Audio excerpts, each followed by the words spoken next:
हाँ, तो आज हम लोग फंक्शन ऑफ मैनेजमेंट में देखेंगे ऑर्गेनाइजिंग। कल हमने क्या देखा था?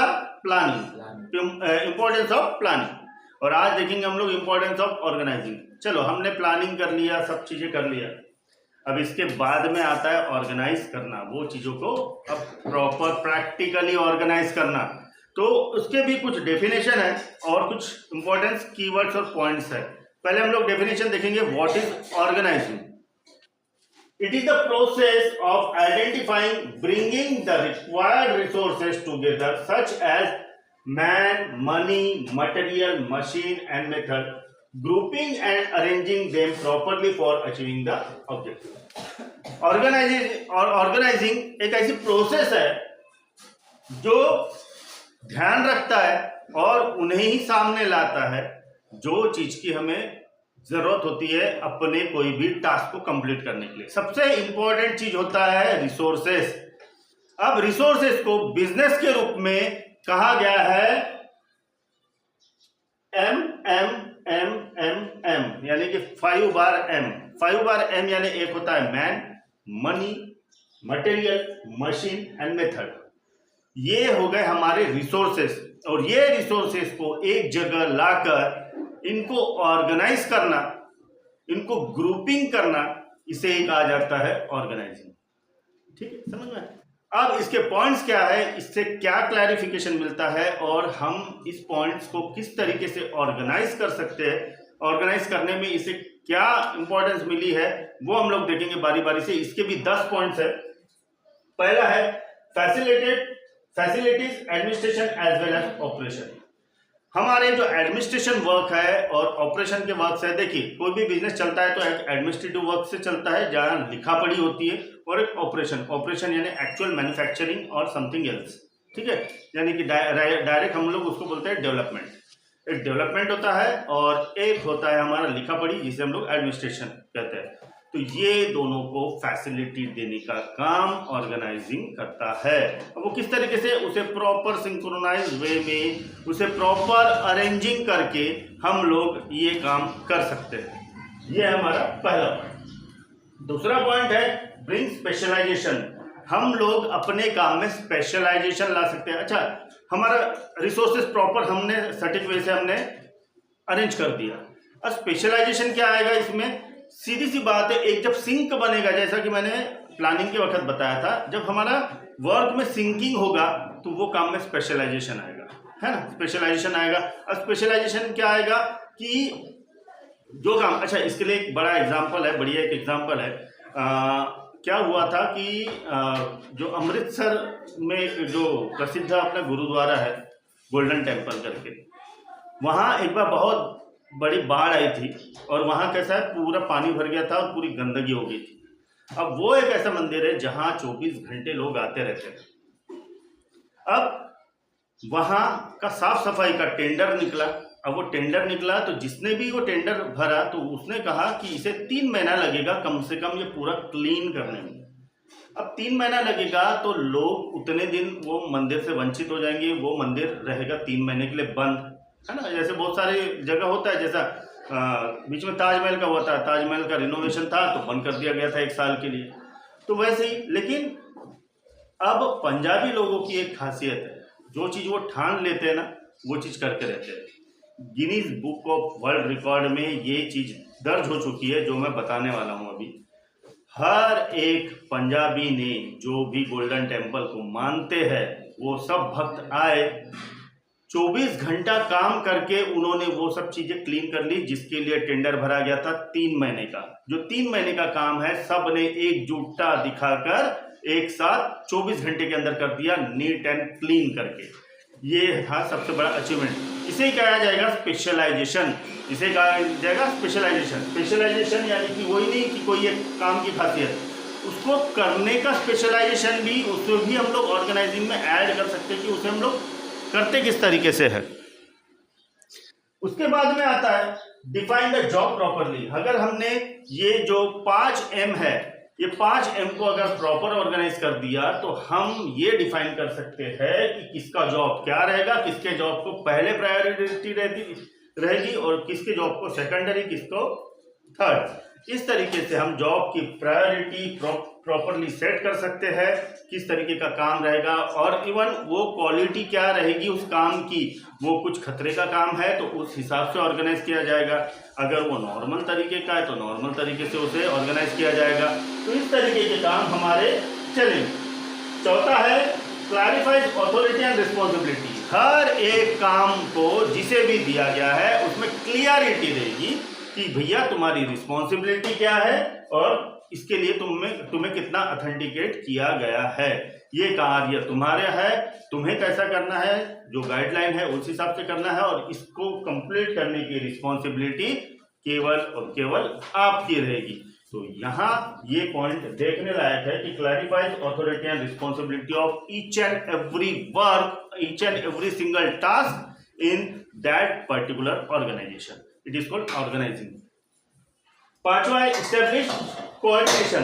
अब ये मैंने बताया था, कल भी बताया था, जब हम प्लानिंग करते हैं कोई चीज का तो उसे सिंक किया जाता है ना, सिंक्रोनाइज किया जाता है एक दूसरे के काम से, क्योंकि एक काम से दूसरा काम डिपेंडेंट होता है। अब सबसे बड़ा एक एग्जांपल है इसका, मैंने कहा था एडमिनिस्ट्रेशन वर्क और ऑपरेशन वर्क।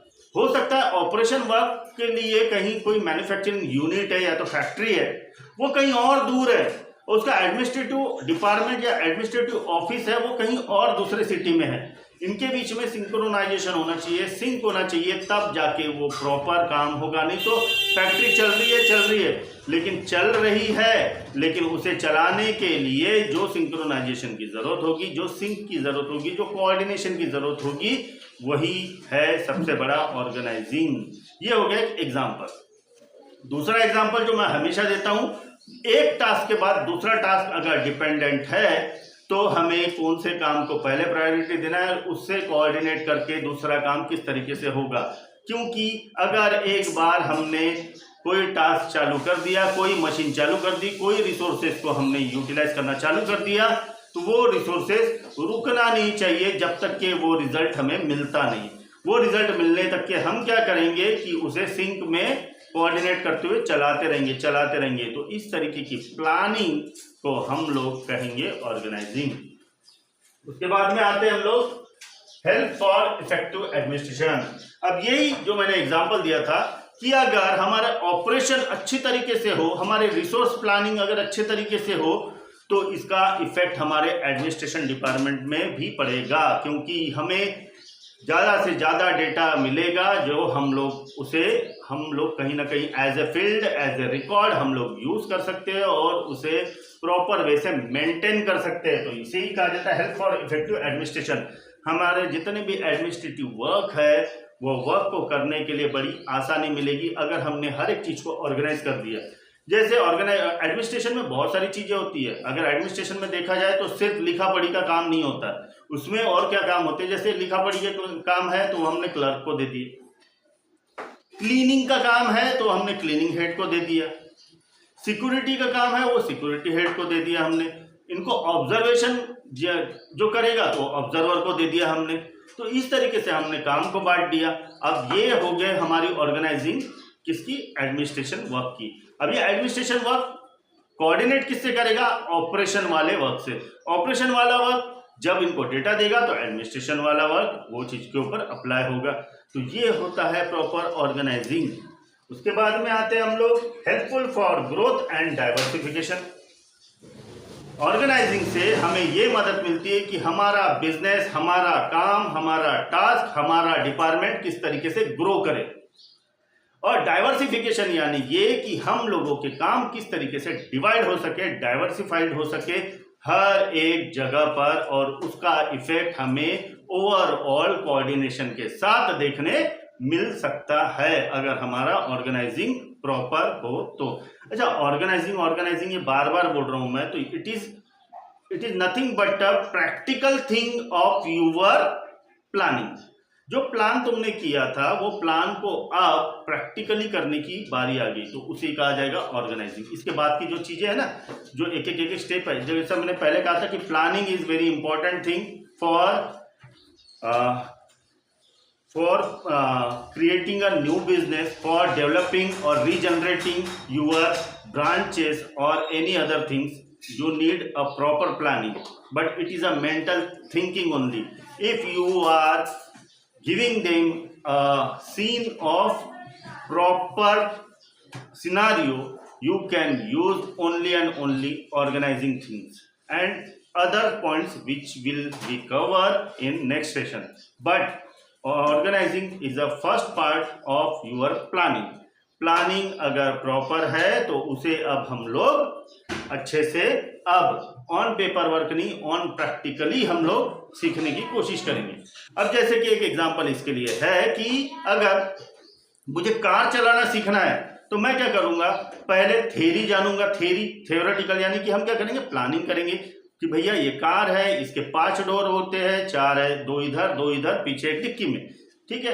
ये स्टीयरिंग होता है, इधर इंजन का क्लच गियर और इंजन क्लच गियर है ना, इंजन क्लच एक्सेलरेशन क्लच और गियर, ये 3 पैडल होते हैं। यहाँ गियर होता है, गियर में 5 गियर वाला होता है, कोई 6 गियर वाला होता है, कोई 4 गियर वाला होता है। ये सब चीजें हम लोग पहले देखेंगे और इसके ऊपर प्लानिंग करेंगे कि हाँ हमें करना क्या है। सबसे पहले दरवाजा खोलना है ड्राइवर सीट का, पायलट सीट का, वहाँ हमें बैठना है, सीट बेल्ट लगाना है, सीट को एडजस्ट करना है, हमारा पैर कहाँ होना चाहिए, कितने डिग्री के एंगल में होना चाहिए, एक्सेलरेशन और ब्रेक के बीच में हमारा पैर होना चाहिए। ये सब चीजें हमने प्लानिंग कर ली, ये हमारे इंस्ट्रक्टर ने हमें सिखा दिया, यानी कि कर दिया हमारी प्लानिंग। लेकिन अब प्रैक्टिकल करने की बात आ रही, अब वो चीज को ऑर्गेनाइज करना है। तो हम क्या करेंगे, पहले जाके बैठेंगे, सीट को एडजस्ट करेंगे, सीट बेल्ट लगाएंगे, हमारे पैर को उस तरीके से रखेंगे, और अगर हैंड ब्रेक लगा होगा तो हैंड ब्रेक निकालेंगे। तो ये हो गया प्रॉपर वे से ऑर्गेनाइज करना, और इसे कहते हैं हम लोग सिंक्रोनाइज करना एक दूसरे टास्क में। वहीं देखिए, वहीं बैठे बैठे छोटे छोटे पूरे टास्क होते हैं जो हमें पहले समझना होता है। तो यही छोटे छोटे टास्क को हमने सिंक्रोनाइज कर दिया, कोऑर्डिनेट कर दिया एक दूसरे के साथ। अब हम गाड़ी चलाने के लिए रेडी है। तो इसे कहा जाता है प्रॉपर ऑर्गेनाइजिंग, ठीक है। उसके बाद में हम लोग आते हैं क्रिएट सेंस ऑफ सिक्योरिटी। अब सेंस ऑफ सिक्योरिटी क्या है, तो इसको हम लोग एक प्रैक्टिकली एक ये चीज देखेंगे कि सिक्योरिटी हमारे बिजनेस में क्या सिक्योरिटी है। अच्छा, सिक्योरिटी यानी क्या, हमारे बिजनेस को मिलने वाली सिक्योरिटी और बिजनेस के थ्रू हमारे एम्प्लॉयज को मिलने वाली सिक्योरिटी, ये दोनों के ऊपर चर्चा का विषय है कि हम लोग सिक्योरिटी को किस सेंस से देख रहे हैं। हमारे बिजनेस को सिक्योरिटी तभी मिलेगी जब हमारा काम प्रॉपर होगा और वो काम का हमें रिजल्ट मिलेगा। तो ये हो गया हमारे business point of view sense of security. अब एम्प्लॉय के point of view sense of security क्या है, अगर बिजनेस ग्रो किया तो प्रॉपर सैलरी आएगी, प्रॉपर बोनस आएगा, प्रॉपर इंक्रीमेंट होगा और मेंटल पीस रहेगा। और जहां भी मेंटल पीस की बात करेंगे, जहां भी अगर मेंटल पीस मिलता है एम्प्लॉयज को, उनका काम बहुत प्रॉपर तरीके से होता है। ये सबसे इंपॉर्टेंट चीज है कि मेंटल पीस होना बहुत जरूरी है। मेंटल पीस किस तरीके से मिलेगा एम्प्लॉय को, देखिए एम्प्लॉय आपके बिजनेस में काम क्यों कर रहा है, वो कर रहा है एक अच्छी सैलरी पाने के लिए। तो उसे अच्छी सैलरी दे दी हमने, तो वहां उसका 80% मेंटल पीस क्लियर होगा। दूसरी चीज, उसे फैसिलिटी देने के लिए, ये भी हमने कवर किया है बहुत सारी वीडियोस में, उन्हें हम लोग अच्छी अच्छी फैसिलिटी देंगे। जैसे कि अगर कोई बहुत दूर से आ रहा है तो उसे रहने के लिए क्वार्टर दे देंगे, जो कि छोटे छोटे हमारे रो हाउसेस के जैसे होते हैं, वो दे देंगे, या तो फ्लैट स्कीम जैसा भी जो भी प्रावधान है वो दे देंगे। अगर वो फैमिली के साथ रहता है, अगर बच्चे हैं तो उनके पढ़ने लिखने का हम लोग व्यवस्था कर देंगे। ट्रांसपोर्टिंग हम लोग अच्छा कर देंगे, अगर दूर रहता है तो ट्रांसपोर्टिंग कर देंगे। तो ये भी हो गया एक secondary option for your mental peace. तो जहां मेंटल पीस की बात आती है तो वहां सेंस ऑफ सिक्योरिटी बढ़ जाता है। हर एक चीज में, हर दृष्टिकोण से, even business point of view भी तुम्हारा सिक्योरिटी प्रॉपर हो जाएगा और एम्प्लॉय के पॉइंट ऑफ व्यू से भी तुम्हारा सिक्योरिटी प्रॉपर हो जाएगा। अब यही, और वर्किंग में सबसे ज्यादा, जैसे कि मैंने कहा कि अगर कुछ काम अगर डेंजरस होते हैं, मशीनरी वाले चीज होते हैं, वहां proper coordination, proper concentration and mental peace बहुत जरूरी है। तो इसे ही कहीं ना कहीं हम लोग सेंस ऑफ सिक्योरिटी में गिन सकते हैं कि यहाँ हर एक चीज को अगर प्रॉपर वे से ऑर्गेनाइज किया जाए तो सिक्योरिटी हमारी बेटर रहेगी, रिस्क ऑफ मैनेजमेंट थोड़ा सा कम हो जाएगा। उसके बाद आते हैं हम लोग स्कोप ऑफ इनोवेशन। अगर हमारा प्रॉपर ऑर्गेनाइज हो चुका है बिजनेस, तो हमारे पास अब जगह बचती है नए नए आविष्कारों की, नए नए इनोवेशंस करने की।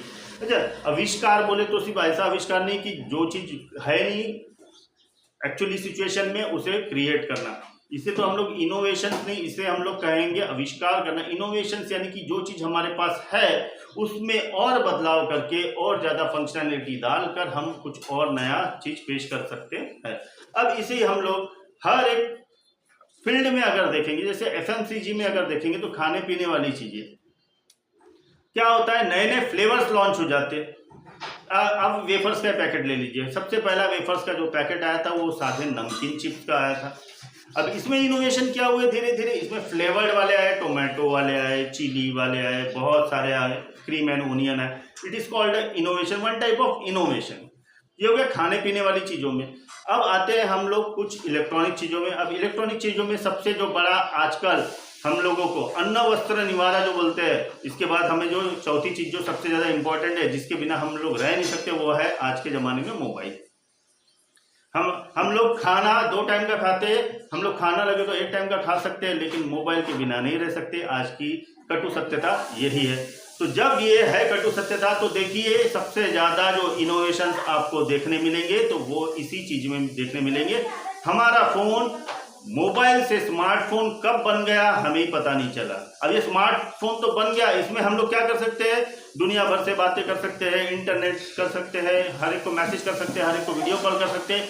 ये तो हो गया स्मार्टफोन। इसमें नए नए इनोवेशन और क्या चाहिए, हर इनोवेशन तो उसमें आ चुके हैं, लेकिन अब उसको एम्फसाइज करना है, इंक्रीज करना है और नए नए मॉडिफिकेशन लाना है। इसे ही हम लोग कहेंगे नए नए इनोवेशन। स्मार्टफोन तो बनकर रेडी हो गए, अब उसमें नए नए इनोवेशन क्या, कैमरा क्वालिटी अलग है, प्रोसेसर की क्षमता बढ़ा दी है। अगर गेमर्स है तो गेमर्स के लिए उस तरीके का प्रोसेसर, उस तरीके का नॉन हीटिंग फोन बना दिए। वो भी नहीं है तो उसके अंदर जो सेंसर्स लगे वो सेंसर्स को इम्प्रोवाइज कर दिए, नया इनोवेशन, छोटा सा नया इनोवेशन कर दिए, लॉन्च कर दिए नया एक चीज, थोड़ी सी फैसिलिटी फंक्शनैलिटी अगर उसमें चेंज कर दिए, नया इनोवेशन। ये इनोवेशन जब तक के चलता रहेगा तो रेवेन्यू अच्छा जनरेट होते रहेगा। ये याद रखिए, जो जिसने भी इनोवेशंस पे ध्यान दिया तो उसका बिजनेस प्रॉपर चल सकता है। अब इसका एक बड़ा एग्जांपल ये है कि पहले के जमाने में 90s के भी 2000 वाले जमाने में, यानी कि ज़्यादा दूर नहीं, आज से 15 साल पहले, 20 साल पहले की बात है, यानी कि ये बात है 1999 से लेके तो 2010 तक के, हाँ मान के चलिए 2010 तक के। अब एक कंपनी जो सबसे ज्यादा चलती थी, जो आंख बंद करके लोग लेते थे मोबाइल कंपनी में, कोई नाम बता सकता है? नोकिया। नोकिया, अगर नोकिया नाम का मोबाइल दिखा, चाहे वो सेकंड हैंड हो या कोई भी हो, आंख बंद करके वो हम लोग खरीदते थे। क्यों? क्योंकि उसमें भर भर के फैसिलिटी थी, ना वो खराब होता था, ना उसका बैटरी जल्दी जाती थी, सब चीजें परफेक्ट चलती थी। तब था कीपैड वाले फोन का जमाना। और बहुत सारी कंपनियां थी, कायरोसेरा थी, अगर तुमने नाम सुने होंगे तो, सैमसंग था और पैनासोनिक था। तो ऐसे बहुत सारे कीपैड वाले फोन थे। सोनी एरिक्सन नाम से था, सोनी का भी था और एरिक्सन नाम से भी था। तो इस तरीके के बहुत सारे मोबाइल्स थे मार्केट में, लेकिन नाम एक का चलता था, वो था नोकिया। उसके बाद धीरे धीरे धीरे धीरे हम लोग स्विच होते गए एंड्रॉयड फोन पे। एंड्रॉयड फोन पे यानी बड़ी स्क्रीन वाले फोन पे। तो पहले 2 इंच की स्क्रीन आती थी, पीले कलर की या तो सफेद कलर की, और इसके नीचे कीपैड रहता था। अब स्क्रीन को थोड़ा सा बड़ा कर दिया, 2 की जगह 4 इंच का कर दिया गया, ठीक है। और तभी टच स्क्रीन प्रॉपर नहीं आया था, लेकिन स्क्रीन बढ़ गई थी, अब चीजें बड़ी दिखना चालू हो गई थी, उसमें कलर्स आने लग गए थे, कलर फोन आने लग गए थे, तो इनोवेशन चेंज हुआ। लेकिन नोकिया अभी भी वही है। उसके बाद आए एंड्रॉयड फोन जो टच स्क्रीन के साथ आए। टच स्क्रीन के साथ आए, उन्होंने और ज्यादा उसको एम्फसाइज किया, लेकिन नोकिया अभी भी वही चला रहा है। क्यों? क्योंकि उसे एक घमंड हो गया था, भैया मेरा नाम ही काफी है, मेरे नाम से चलेगी चीजें। धीरे धीरे क्या हुआ, ऐसी ऐसी कंपनियां मार्केट में आई जो पहले कंपनियां थी नहीं, बाद में बनी, और उन्होंने इनोवेशंस करते गए और एक ब्रांड बना दिए। जैसे तुम लोगों ने देखे होंगे रियलमी, रेडमी, ओप्पो, वीवो, ये कोई कंपनियां नहीं थी पहले। कंपनियां पहले कौन सी थी? कायरोसेरा, ऑनर और सैमसंग, पैनासोनिक, एलजी के भी मोबाइल आते थे, ठीक है, जो है कि पहले से ब्रांड हमने सुने हैं, है ना। लेकिन हमने पहले कभी भी रेडमी, रियलमी, ओप्पो, पोको, है ना, ये सब नाम कभी नहीं सुने थे, है ना। तो अब इन्होंने क्या किया, इनोवेशंस पे ध्यान दिया। नोकिया ने क्या किया, सिर्फ नाम पे ध्यान दिया कि I have a very well goodwill and I have many of customers, they are only buying our product only. ये उसको बहुत बड़ा घमंड हो गया था। अब यही घमंड को चूर चूर करते हुए क्या हुआ, दूसरी कंपनियां सामने आई। किस वजह से आई, इनोवेशन की वजह से। उन्होंने इनोवेशन किया, देखा ना, नोकिया मार्केट से गायब हो गया था। नोकिया मार्केट से गायब हो गया था, लोग नोकिया का नाम भूल गए थे।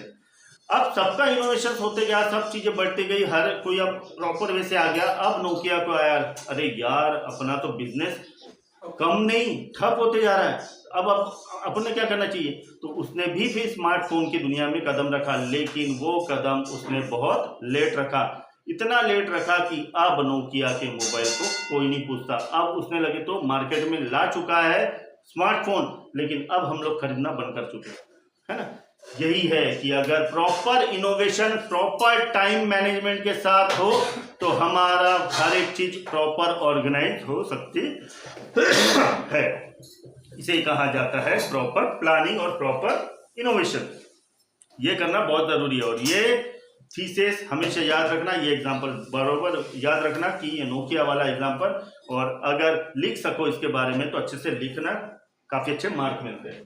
Last but not least, help in optimum utilization of resources.